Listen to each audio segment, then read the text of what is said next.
Well, hello. Hello.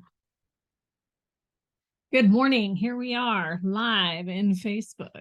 Live. Okay. Okay. Today we're going to be talking about a few fun things. Well, for some people, it's up to you if you decide that it's fun.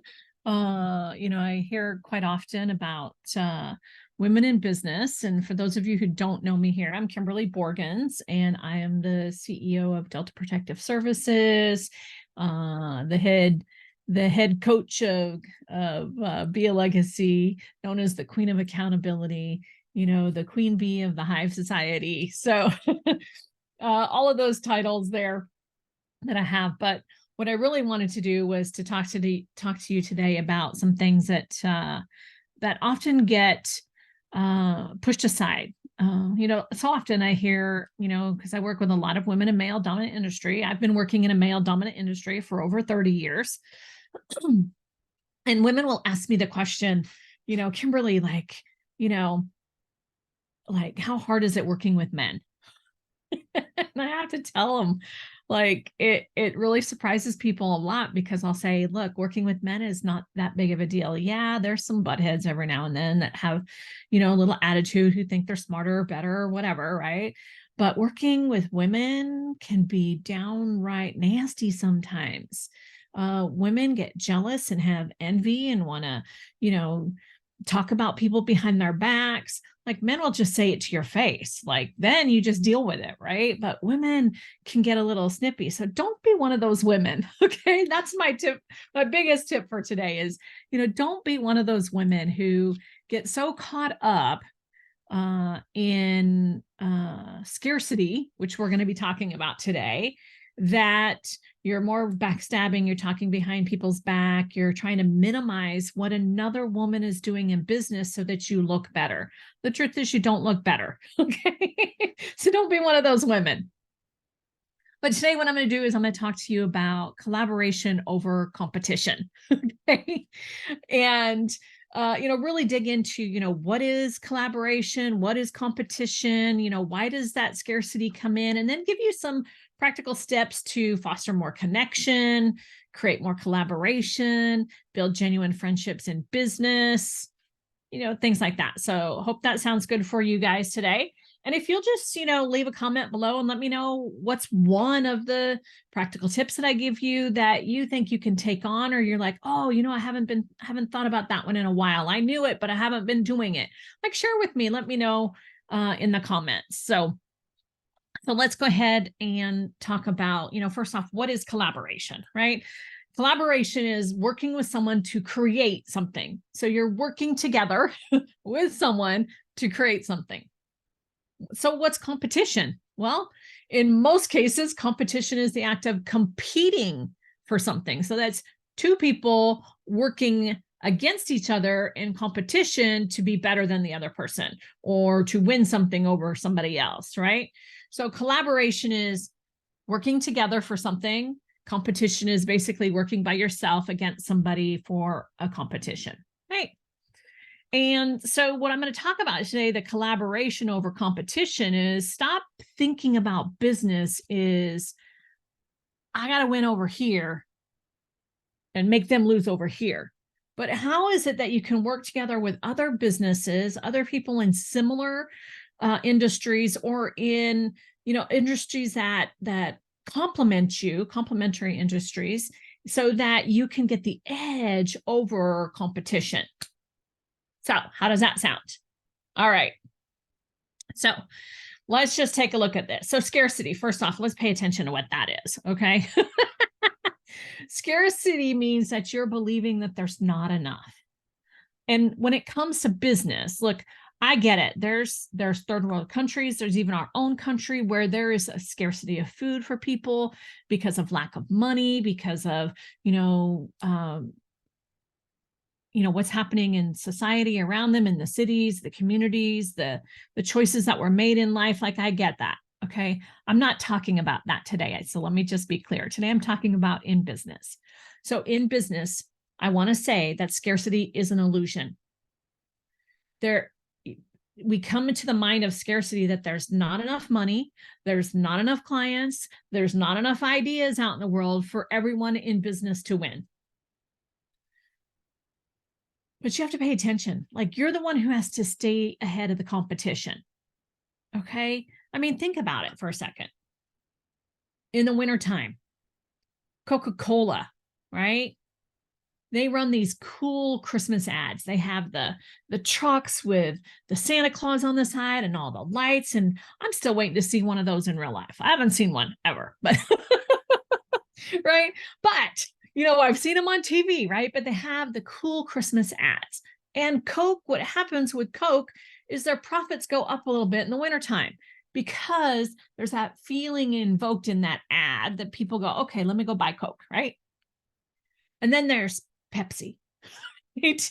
And Pepsi goes out and they sponsor and they advertise at sporting events and many arenas, fairs, things like that, right? They're all looking to get that competitive edge, right? So they get the market share for their product, right? Okay, so what are you doing?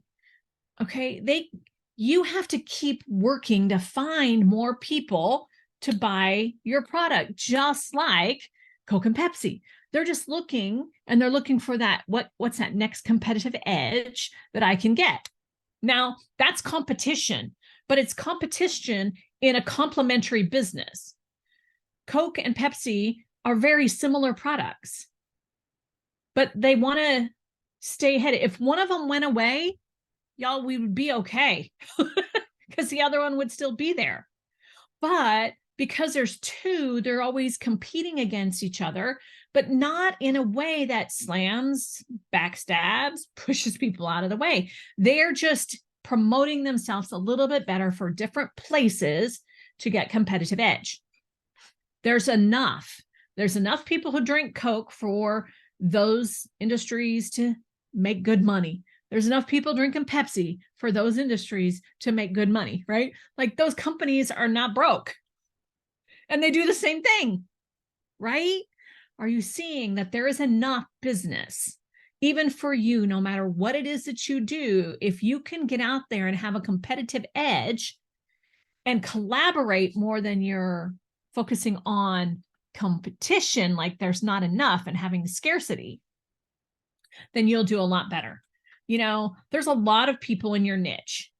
If you're niched at all, most people aren't even niche. So niche yourself. Then there's a lot of people in there. So find out what you need to do to build that competitive edge. All right. So how about some practical steps on that? To build that competitive edge. Whoops. All right. So pay attention to what's going on. Sorry here. So what you want to do is you want to look and see what is happening, right? And pay attention to what's going on in your industry. So, like I said, you got to have competitive edge. So let's look at some, like I said, I give you some practical steps to foster more connection, create collaboration, build some genuine friendships in business with people who are similar to or complementary to your business. So networking events and, attending industry specific networking events, things that are focused more for you, conferences, seminars, where like-minded people, especially professional women, are looking to collaborate and lift each other up in business. Find those networking events. I saw Liz on here. Hi, Liz. I'm glad you joined today. And Liz has I know she goes to networking events. I know she belongs to organizations. I know that she also oversees a Christian networking event. So, find those things that work for your industry. Another thing that you can do is, get involved in online platforms, join professional networks like LinkedIn, for example, and connect with other people in your industry and participate in the relevant groups that are around your industry. Get involved in those groups, offer suggestions, offer advice, build connection with people. Look, people don't care how much you know until they know how much you care. You want to bring more people over to your side to connect with you, then show them how much you care about them. I unfortunately, that is a rule of thumb. It's like a golden rule in life, right? So, go in there, go into those professional networks and give a little, share, help, be helpful to people, right? If somebody's looking for a resource, give them a resource, right? A true resource that you would use yourself, right? And just build that online presence for yourself. Okay, how about networking, right? I talked about going to networking groups, but networking more. Don't forget you can do it virtually. Don't forget that you can, do it live. Don't be afraid to do both. Mentoring opportunities. Seek and establish mentorship opportunities, whether you're the mentor or become a mentee, get some support, foster learning and relationships, get involved in your small business development centers, right? Get involved, or, they call that SBDC, right? Small Business Development Center, or your SCORE. SCORE is, free support for businesses, but you can also be an advisor. So be a SCORE advisor if necessary. Get involved in your Chamber of Commerce. And how about any nonprofits in your area?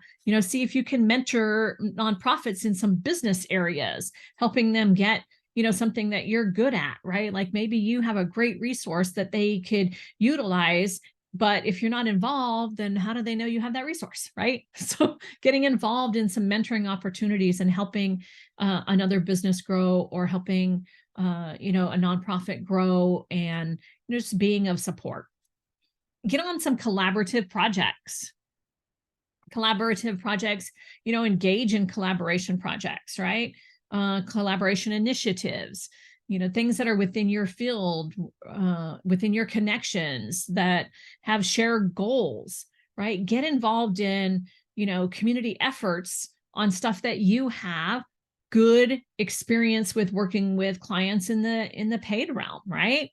You can be done locally. You can find online sources and do it globally. There's so many collaborative projects out there that are looking for your knowledge, your experience, your gifts, right? So get involved in that.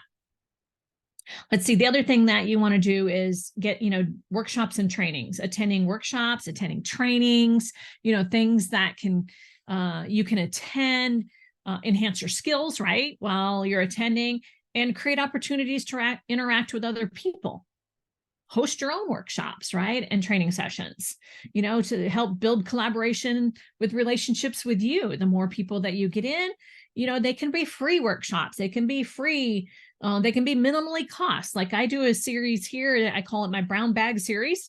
And the brown bag series is a lunchtime event where I do like 6 weeks in a row. You bring your lunch and I bring the training, right?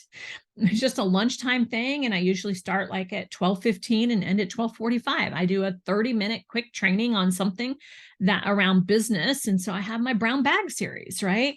It's actually, I charge for that one. I usually charge, about $15 per person to come in. I do provide water, I do provide handouts, and I also provide a dessert.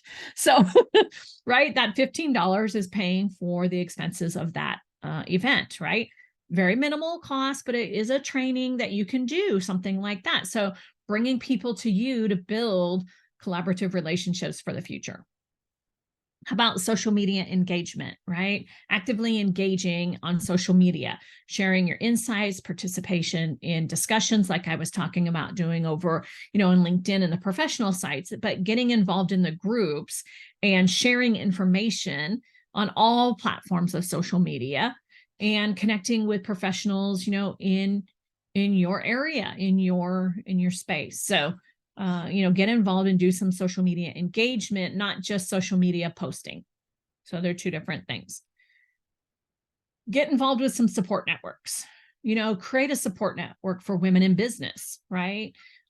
Share experiences, share advice, fostering a sense of community. One of the things that you can do in this area is create some masterminds or women's networks.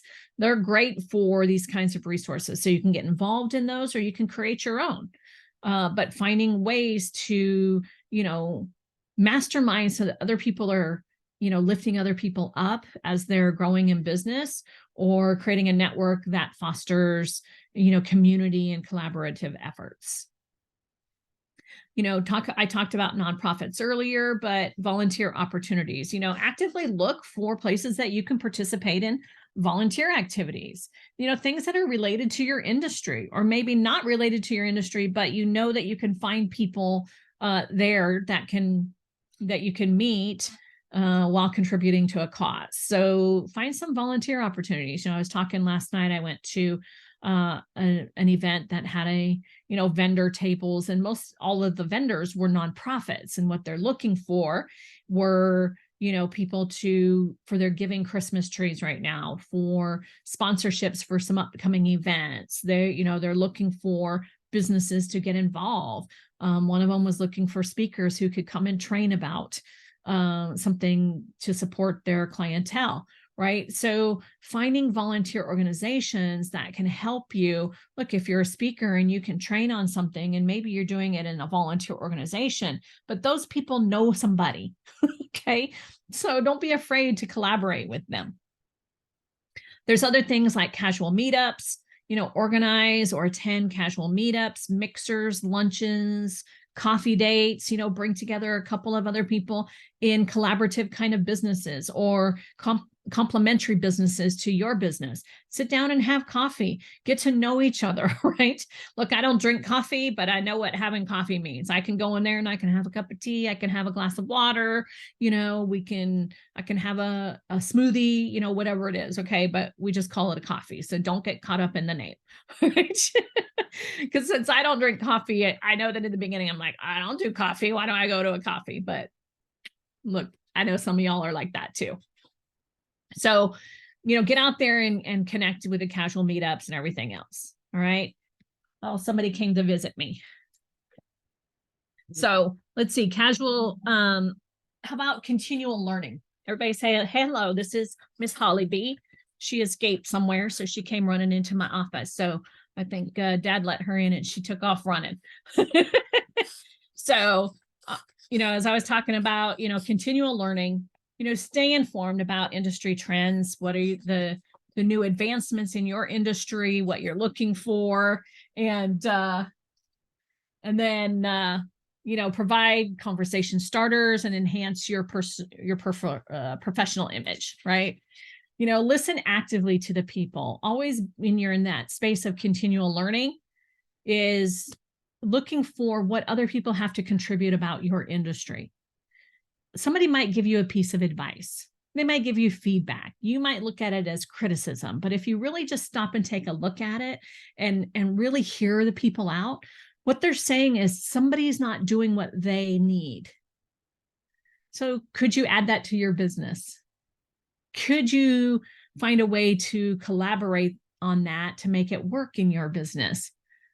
Right? So be willing and be open to hearing in that space of continual learning for you and your business, staying informed in your industry trends, looking for new ways, and really listening to people as they're sharing information with you.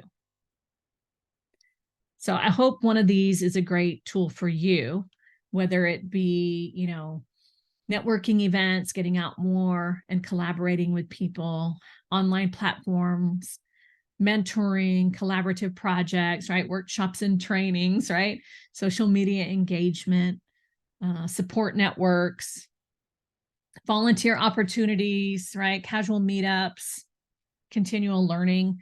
Any one of these could help you get into that space of collaboration versus competition. Your job is not to compete with somebody else. Your job is to stay one step ahead of your competition. Knowing what your competition is doing is important so that you can stay ahead of them. It's not spying. It's, look, this is what their website says. What am I missing on mine, right? Oh, what else? What's missing in the market? What else could I add to that, right? Remember to build connections, right? It takes time to build connections. Stop thinking it's instantaneous, because it's not. Okay. But if you can take the time, build those connections, it builds your authenticity and creates more authority for you in your business. Be genuinely interested in other people, right? Actively listen to what others have to say so that you can improve your business and collaborate better. be open to the collaboration. So many people are so focused, tunnel focused on, I have to do this and I have to compete and I have to be better than everybody else. And I'm saying expand that. Yes, you have to stay a step ahead, but you can do that with a lot of other resources, a lot of other connections, and finding ways to collaborate with other people. I hope this training was helpful for you. I look forward to seeing you again next week as I share more here in the Hive Society with you. Have a fabulous week.